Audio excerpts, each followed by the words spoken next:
Hello दोस्तों, मोगेज institute के ध्येय बैच में आपका बहुत बहुत स्वागत है। ध्येय से ही जीत पक्की। तो मोगेज इंस्टीट्यूट ने जो ध्येय बैच स्टार्ट की है वो अगर आप रेगुलर देखते हो तो बहुत अच्छी बात है। यहाँ पर मैं बहुत सारे वीडियोस इस महीने में डालने वाला हूँ।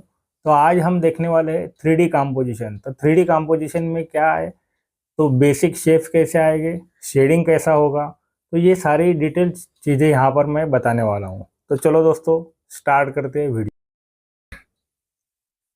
तो दोस्तों यहाँ पर मैं कुछ फॉर्म्स निकाल के दिखा रहा हूँ। तो ये जो फॉर्म्स है ये किस तरह निकालने हैं, कैसे लाइंस लेने हैं, तो इसके लिए मैंने एक बेसिक का वीडियो यहाँ पर डाला था कि आपको बेसिक प्रैक्टिस कैसे करनी है। अगर आप डेली 10 मिनट्स वो प्रैक्टिस कर रहे हो तो बहुत अच्छी बात है, तो आपका ड्राइंग इम्प्रूव ज़रूर होगा। तो यहाँ पर देखो, मैंने एक क्यूबाइड निकाला है, उसके ही बाजू में यहाँ पर मैं एक सिलेंडर निकाल के दिखा रहा हूँ। तो दोस्तों आगे जाके आपको समझ में आएगा कि शेडिंग कैसे करना है। यहाँ पर मैंने सिलेंडर लिया और ये सिलेंडर जो है ये निकालते समय आपको पैरेलल लाइन देखना बहुत ज़रूरी है। नेक्स्ट जो है, यहाँ पर मैं कोन निकाल रहा हूँ। तो कोन निकालते समय किस तरह कोन निकालना है, तो ये 3D कॉम्पोजिशन में आने वाले फॉर्म्स है। तो 3D कॉम्पोजिशन आपको बहुत अच्छे तरह से करना चाहिए क्योंकि बहुत हार्ड सब्जेक्ट है। इसके जो शैडोज आते हैं उसके कुछ रूल्स रहते हैं, उस रूल के हिसाब से ही शैडो निकालनी पड़ती है। आप कैसे भी शैडो निकालेंगे तो वो चलेगा नहीं। इसके ऊपर मैं वीडियो जल्दी ही डालने वाला हूँ, पहले आप इसकी प्रैक्टिस करना ज़रूरी है। तो यहाँ ध्येय बैच में हम जो सिखा रहे हैं उसकी ज़रूर प्रैक्टिस करना है। आपको कलर पेंसिल्स बुक्स लेकर बैठना है और हमारे साथ जो मैं यहाँ पर सिखा रहा हूँ उसके साथ आप प्रैक्टिस कर सकते हो। दोस्तों यहाँ मैं जो शेप्स निकाल रहा हूँ, तो ये मैंने क्यूब निकाला है। उसका पहला शेप कौन सा है ये ज़रूर आप कमेंट्स में मुझे बता सकते हो। तो यहाँ मैंने क्यूब निकाला, फर्स्ट मैंने क्यूबाइड निकाला था। यहाँ पर मैं एक सिलेंडर निकाल रहा हूँ जो कि ग्राउंड पे रखा है। इस तरीके का सिलेंडर अगर निकाल दे तो उसमें पर्सपेक्टिव आपको ज़रूर दिखाना पड़ेगा।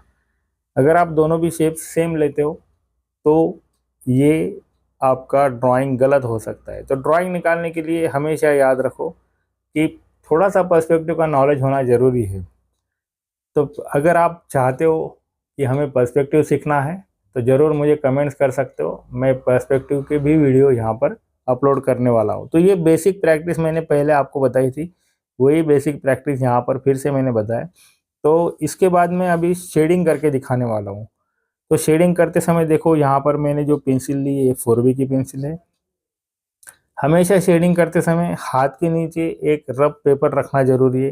ये 2B की पेंसिल है, जो हाथ में पेंसिल है वो 4B की है।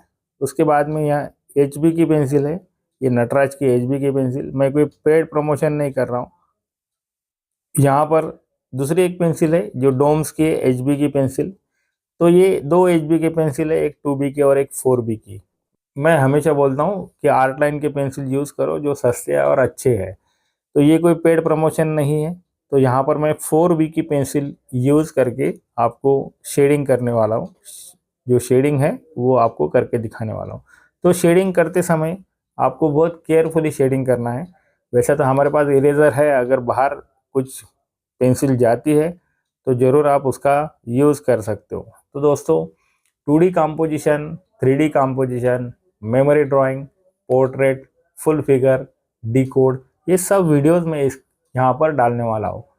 तो इसके पहले के जो वीडियोस है अगर आपने नहीं देखे तो 2D कॉम्पोजिशन की वीडियोस मैंने डाले हैं। उसमें कलरिंग कैसा करना है, प्रोपोर्शंस बैलेंस कैसे करना है, कलर बैलेंस कैसा करना है, पेपर प्लेसिंग कैसा करना है, ये सारी चीज़ें मैंने बताई है। तो दोस्तों शेडिंग करते समय लाइट कौन से सोर्स से है, किस एंगल से लाइट आ रहा है, उस हिसाब से आपको ये शेडिंग करना है। मतलब कि यहाँ पर अगर मैं राइट साइड से लाइट लेता हूँ 45 डिग्री में, तो दोस्तों ये जो शेडिंग रहेगी, जहाँ पर मैं शेडिंग कर रहा हूँ, हमारा फ्रंट जो है वो डार्क रहेगा और साइड जो है, जो राइट साइड का शेप वहाँ पर जो दिख रहा है वो लाइट रहेगा। तो ये कंप्लीट होने के बाद मैं वो भी बना के दिखाता हूँ। तो शेडिंग करते समय कुछ टैक्टिक्स है, कुछ ट्रिक्स है, तो दोस्तों ये ज़रूर आपने देखने चाहिए। तो दोस्तों यहाँ पर हमने foundation batch crash course batch जो स्टार्ट की है, उसको अभी 5-6 दिन हो गए। तो ये 5-6 दिन में हमारे जो बच्चे हैं, हम लिमिटेड स्टूडेंट लेते हैं। अगर आपको अच्छा रिजल्ट लाना है, अच्छे परसेंटाइल मिलाने हैं, तो ज़रूर इस बैच में आप इनरोल कर सकते हो। तो यहाँ दिए गए व्हाट्सअप नंबर पे आप कॉल करो या मैसेज करो। तो दोस्तों, जल्दी से जल्दी अगर करेंगे तो ही हम इनरोल करेंगे, क्योंकि हम लिमिटेड स्टूडेंट लेते हैं। वैसे तो 15 स्टूडेंट हो गए, 15 टू 20 स्टूडेंट की हमारी बैच रहती है, उससे ज़्यादा हम लेते नहीं। फीस बहुत मिनिमम रहती है। और टाइमिंग अगर देखेंगे तो इवनिंग का टाइमिंग है, मंडे टू सैटरडे ये इतने हमारा क्लास चलता है। कभी कभी संडे भी हम क्लास लेते हैं अगर ज़रूरत गिरी तो दोस्तों, 2-3 दिन में ही बच्चों का काफ़ी अच्छा रिजल्ट देखने को मिल रहा है। तो यहाँ पर देखो, फ्रंट साइड मैंने जो है वो 4B पेंसिल से की थी, और अभी जो पेंसिल मैं डोम्स की पेंसिल यूज़ कर रहा हूँ HB की। तो ये HB की पेंसिल से हम यहाँ पर शेडिंग कर रहे हैं। तो दोस्तों, शेडिंग करते समय बिल्कुल केयरफुली करना है, फास्ट करना है, क्योंकि जो क्वेश्चंस आपको आते हैं एग्ज़ाम में, जो क्वेश्चंस आते हैं वो 2 क्वेश्चंस आते हैं, और एक एक क्वेश्चन को 50-50 मार्क्स रहता है। और हमेशा मैं यही बात बोलता हूँ कि अगर आपको एक क्वेश्चन सॉल्व करना है तो आपको 45 या 50 मिनट में एक क्वेश्चन सॉल्व होना चाहिए। मतलब कि ड्राइंग निकाल के शेडिंग या तो कलरिंग करके कंप्लीट करना चाहिए। तो यहाँ पर देखो, मैं पेंसिल को शार्प कर रहा हूँ, क्योंकि हमें उसको आउटलाइन करनी है। आउटलाइन करने के लिए थोड़ी पेंसिल शार्प करके मैं यहाँ आउटलाइन कर रहा हूँ। तो दोस्तों, हमेशा ये बातें याद रखो कि आपका ड्राइंग कितना अच्छा है, कितना आप अच्छे से ड्राइंग कर सकते हो। इससे भी ज़्यादा इम्पोर्टेंट ये है कि आपके क्वेश्चंस कंप्लीट होने चाहिए, क्योंकि 3 आवर्स में आपको 3 पेपर देने, ड्राइंग, एप्टीट्यूड एंड मैथ्स। तो दोस्तों, तीनों जो पेपर्स है इनका अगर टाइमिंग हम देखेंगे तो हर एक को अगर हम 1-1 आवर्स देंगे तो ना ड्राइंग बनेगा ना मैथ्स होगा। तो दोस्तों, यहाँ पर मैंने थोड़ा टाइमिंग आपको बताया था, पिछले वीडियो में भी बताया था कि 90 मिनट्स में ड्राइंग होना चाहिए। मतलब कि 45 मिनट्स एक एक क्वेश्चन को देना चाहिए। 45 टू 50 मिनट्स आप एप्टीट्यूड जीके को दे सकते हो, और बचा हुआ जो टाइम है वो आप मैथ्स को दे सकते हो। अभी कौन सा सब्जेक्ट आपका स्ट्रांग है, आपका कौन सा सब्जेक्ट अच्छा है, उस हिसाब से आपको ये इसका नंबर लगाना है। मतलब कि पहला कौन सा पेपर देना है, फिर कौन सा, और उसके बाद में कौन सा। ऐसा नहीं, जरूरी नहीं है कि पहला ड्राइंग का ही देना चाहिए, एप्टीट्यूड भी दे सकते हो, मैथ्स भी दे सकते हो। तो बच्चों, 3 आवर्स में अगर आपको ये टाइमिंग सेट करना है तो 90 मिनट्स में ड्राइंग होना चाहिए, 45-50 मिनट्स में एप्टीट्यूड होना चाहिए, और बाकी बचा हुआ जो टाइम है उसके लिए मैथ्स। या मैथ्स की अगर बात करेंगे तो 1 आवर्स में मैथ्स होना चाहिए, उसके बाद में 90 मिनट्स में आपका ड्राइंग होना चाहिए, और एप्टीट्यूड आपका 30 मिनट्स टू 40 मिनट्स में होना चाहिए। तो ये टाइमिंग आपके हिसाब से एडजस्ट करना है। और ड्राइंग की प्रैक्टिस अगर आप डेली करेंगे तो ही आपका बेनिफिट होगा, आपको अच्छे मार्क्स मिलेंगे। क्योंकि ड्राइंग के मिसलेनियस भी क्वेश्चंस आते हैं, उसके ऊपर भी मैं वीडियो डालने वाला हूँ।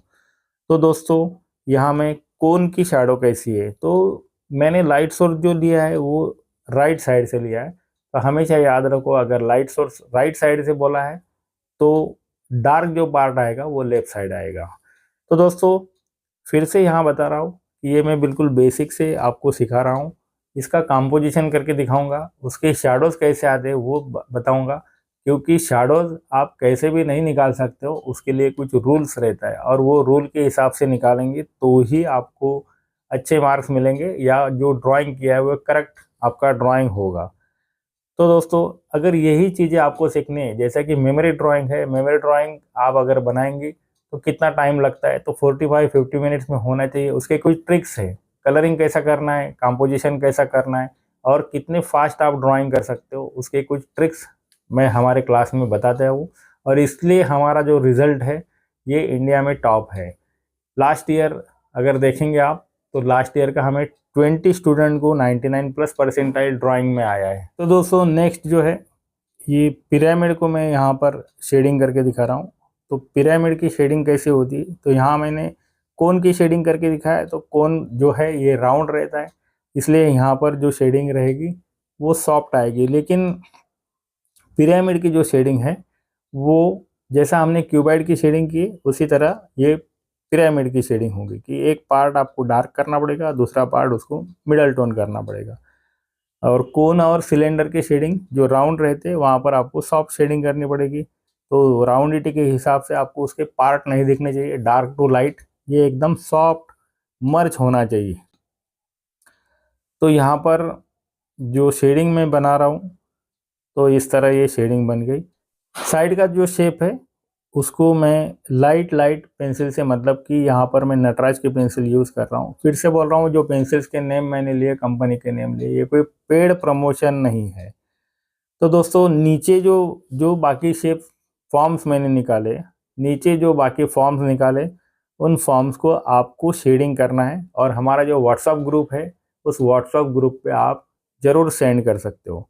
तो यहाँ पर मैंने जो जो शेप एक सिलेंडर है, एक क्यूब है, और एक जो नाम है वो आपको बताना है कि ये जो पहला शेप है उसका नाम क्या है। तो बेसिक प्रैक्टिस जरूर करनी है। तो चलो दोस्तों, मिलते हैं नेक्स्ट वीडियो में। Thank you very much.